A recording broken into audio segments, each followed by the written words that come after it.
नमस्कार, स्वागत है आप सभी का एक बार फिर से। मैं भारत सिंह। आज हम बात करने वाले हैं डिजिटल मार्केटिंग सब्जेक्ट के ऊपर। और आज का जो हमारा सेशन है ये बेसिक सेशन होने वाला है, जिसमें हम सब्जेक्ट कवर कर रहे हैं डिजिटल मार्केटिंग को।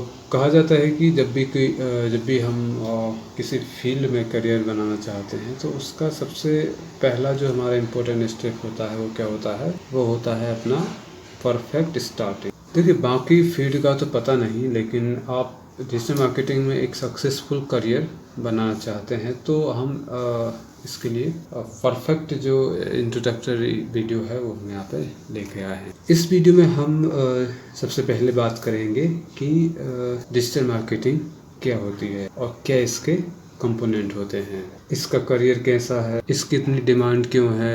इसके साथ साथ हम इसके एसईओ को भी समझेंगे। चलिए सबसे पहले समझते हैं कि डिजिटल मार्केटिंग क्या होता है। देखिए, मार्केटिंग का मतलब है किसी भी चीज़, जैसे मान लीजिए हम सबसे पहले समझते हैं मार्केटिंग। मार्केटिंग का मतलब है किसी भी चीज़, किसी भी पर्सन, किसी ब्रांड या सर्विस को अपने कस्टमर के सामने प्रेजेंट। जैसे मान लीजिए कोई पर्सन है या कोई ब्रांड है या कोई सर्विस है, इसको किसी कस्टमर के सामने मान लीजिए प्रेजेंट करना है। राइट। जैसे मान लीजिए ये पर्सन हो गया, पर्सन टू पर्सन हो सकता है या पर्सन टू कस्टमर हम कह सकते हैं। ये पर्सन हो सकता है या ब्रांड हो सकता है या कोई सर्विस हो सकती है। राइट। और ये क्या है, ये कस्टमर है। तो ये क्या कहलाएगी, ये कहलाएगी मार्केटिंग। राइट, ये कहलाएगी मार्केटिंग।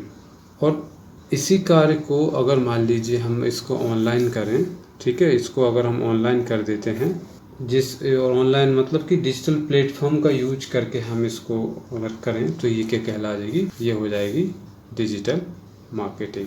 राइट, ये हो जाएगी डिजिटल मार्केटिंग। अब इसका सबसे मुख्य उदाहरण अगर हम समझाएं तो हमारा ये जैसे मान लीजिए सोशल मीडिया है, सोशल मीडिया मार्केटिंग हो गई।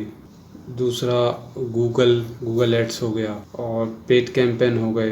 राइट, तो ये एक्टिविटी क्या है, ये सारी की सारी एक्टिविटी है डिजिटल मार्केटिंग की। अब मान लीजिए गूगल एड्स की हेल्प से हम एडवर्टाइज कर रहे हैं। राइट, तो ये क्या कहलाएगा, ये डिजिटल मार्केटिंग कहलाएगी। दूसरा हम इसमें ईमेल मार्केटिंग भी कह सकते हैं। तो ये सभी क्या है, ये सभी जो एक्टिविटी हैं ये डिजिटल मार्केटिंग की श्रेणी में आती हैं। अब हम बात करेंगे कि हमें डिजिटल मार्केटिंग की आवश्यकता क्यों पड़ी। देखिए, इस बिंदु में हम यह जानने का प्रयास करेंगे कि आज हर बिजनेस क्यों चाहता है कि उसकी डिजिटल मार्केटिंग हो। राइट, मान लीजिए कि कोई बिजनेस है और आज के टाइम में हर बिजनेस अपना डिजिटल मार्केटिंग करना चाहता है। अभी क्यों करना चाहता है, इसका हम रीज़न समझते हैं। अब जैसे अगर हम देखें कि एनी कंपनी, कोई भी कंपनी या कोई भी ब्रांड या कोई भी सर्विस या फिर ओनर, सभी अपने बिजनेस को एक्सपेंड करना चाहते हैं। उसको डिजिटल मार्केटिंग के अंतर्गत उसको डाइवर्सिफाई करना चाह रहे हैं, उसको पूरे ग्लोबली उसको फैलाना चाह रहे हैं। राइट, तो इसके लिए डिजिटल मार्केटिंग उनके लिए बहुत हेल्पफुल साबित हो रही है। अभी कैसे साबित हो रही है हेल्पफुल या यूजफुल, हम इन बिंदुओं के माध्यम से समझेंगे। अब यहाँ पे हम एक एग्जांपल लेते हैं। राइट, जैसे मान लीजिए कि हमने एक गूगल ऐड चलाया। राइट, एक हमने गूगल ऐड चलाया जिस पे ऐड कह सकते हैं या कैंपेन कह सकते हैं, बात एक ही है। और वहाँ पर हमने इन्वेस्ट किया 1 लाख रुपीज़। ये हमने इन्वेस्ट किया 1 लाख रुपीज़। किसके लिए, गूगल एड्स के लिए। राइट, अब ये क्या हो गया, ये हमारा है डिजिटल मार्केटिंग का हिस्सा, ये डिजिटल मार्केटिंग का पार्ट है। अब दूसरा हमने क्या किया, दूसरा हमने एक ऑफलाइन कैंपेन चलाया। ठीक है, जिसमें हमने क्या किया, अपनी सिटी वाइज या एरिया हम कह सकते हैं, एरिया में एक होर्डिंग्स लगवाई। ठीक है, होर्डिंग या बैनर कह सकते हो, बैनर। और इसका भी कोई ना कोई चार्ज होगा। राइट, तो उसमें भी हमने इन्वेस्ट किए 1 लाख रुपीज़। ठीक है, इस पर भी हमने इन्वेस्ट किए। तो अब हम ये जानेंगे कि हमारे लिए कौन सा बेस्ट है। अब ये तो हो गया डिजिटल मार्केटिंग का पार्ट। ठीक है, और ये हमारा हो गया ओनली मार्केटिंग का पार्ट। अब हमें ये देखना है कि बेस्ट कौन सा। तो आइए हम इसके डिफरेंस को समझते हैं। अब यहाँ पे हम ये समझेंगे कि एक तरफ हम कर लेते हैं अपना डिजिटल मार्केटिंग कैंपेन जिसको हम गूगल एड्स बोल सकते हैं। ये हमने डिजिटल मार्केटिंग कर लिया, जिसमें हम गूगल एड्स चला रहे हैं। और एक तरफ हमने कर लिया ऑफलाइन मार्केटिंग, जिसमें हम होर्डिंग्स या बैनर चला रहे हैं। ठीक है, तो अब देखिए गूगल एड्स में क्या होगा। अगर हम गूगल एड्स में बात करें तो हम इसमें अपना जो टारगेटिंग कर सकते हैं, हम इसमें कर सकते हैं। जैसे मान लीजिए टारगेटिंग में हमें कोई एज सेलेक्ट करना है कि पर्टिकुलर एज पर ही वो ऐड दिखे। जैसे फॉर एग्जांपल हमने कहा कि 20 to 30 के जो एज वाले ग्रुप हैं उनको दिखे ये ऐड, राइट, बाकी और किसी को ना दिखे, राइट। और वहीं अगर हम होर्डिंग्स की बात करें तो होर्डिंग्स में ऐसा पॉसिबल नहीं है कि हम एज ग्रुप को ही दिखा सके, क्योंकि जहाँ भी हमने उस होर्डिंग को लगाया होगा वहाँ कोई भी देख सकता है उसको। बट गूगल एड में क्या होता है कि इसमें हम पर्टिकुलर एज को हम टारगेट कर सकते हैं, बट होर्डिंग्स में ऐसा पॉसिबल नहीं है, राइट। होर्डिंग जो है इसमें हम एज को टारगेट नहीं कर सकते, राइट, इसमें सभी लोग देख सकते हैं। तो पहला फ़ायदा ये है डिजिटल मार्केटिंग का। दूसरा जो फ़ायदा है वो है वाइडर रीच, जिसे हम कह सकते हैं ग्लोबली, राइट, ग्लोबल रीच। अब इसमें क्या है कि गूगल एड्स या डिजिटल मार्केटिंग के कैंपेन से हम ग्लोबल रीच फॉलो कर सकते हैं, जबकि होर्डिंग में ऐसा पॉसिबल नहीं है, राइट, नॉट पॉसिबल।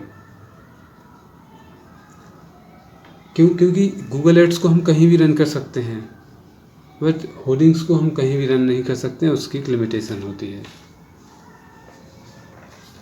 अगला जो बेनिफिट है वो है आपका कॉस्ट इफ़ेक्टिव। अब कॉस्ट इफ़ेक्टिव कैसे, जैसे मान लीजिए कि हमने कोई एड कैंपेन क्रिएट किया, ठीक है, तो हम उसको क्या कर सकते हैं, हम उसका ट्रायल रन कर सकते हैं या ट्रायल यूज कर सकते हैं। ठीक है, ट्रायल मतलब कि कुछ समय के लिए। अगर हमको वो ऐड समझ में आएगा तो हम उसको कंटिन्यू करेंगे, और समझ में नहीं आएगा तो कंटिन्यू नहीं करेंगे। जैसे कि डिजिटल मार्केटिंग में ट्रायल ऐड रन कर सकते हैं, हम कम अमाउंट पर भी ऐड रन करके यह प्लान कर सकते हैं कि ज़्यादा रन करना है या नहीं, जबकि होर्डिंग में ऐसा पॉसिबल नहीं है। होर्डिंग में हम ट्रायल यूज़ नहीं कर सकते हैं, ठीक है। अगला है आपका मेजरमेंट या मेजरेबल रिजल्ट। अब इसमें क्या है कि जब भी हम डिजिटल मार्केटिंग करते हैं तो कौन आया हमारे ऐड पर, उसने क्या देखा, कब देखा, कितना देखा, और कम देखा, ज़्यादा देखा, इस तरह की जो जानकारी है जिसे हम कह सकते हैं MIS, management information system, right.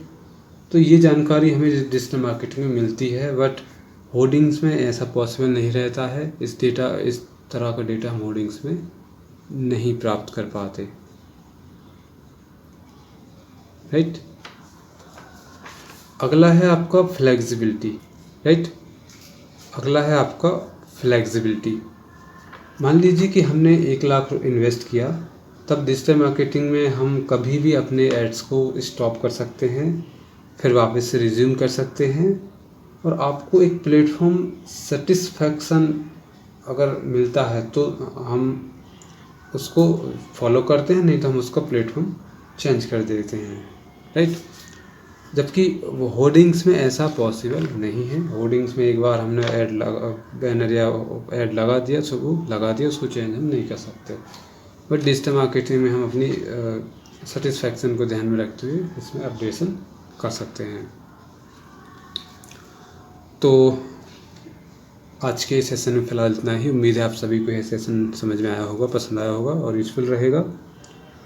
Digital marketing में और भी हम आगे नए नए सेशन को कंटिन्यू करेंगे, बट आज के लिए फ़िलहाल इतना ही। मिलते हैं एक और नए सेशन के साथ, तब तक के लिए आप सभी का धन्यवाद, नमस्कार।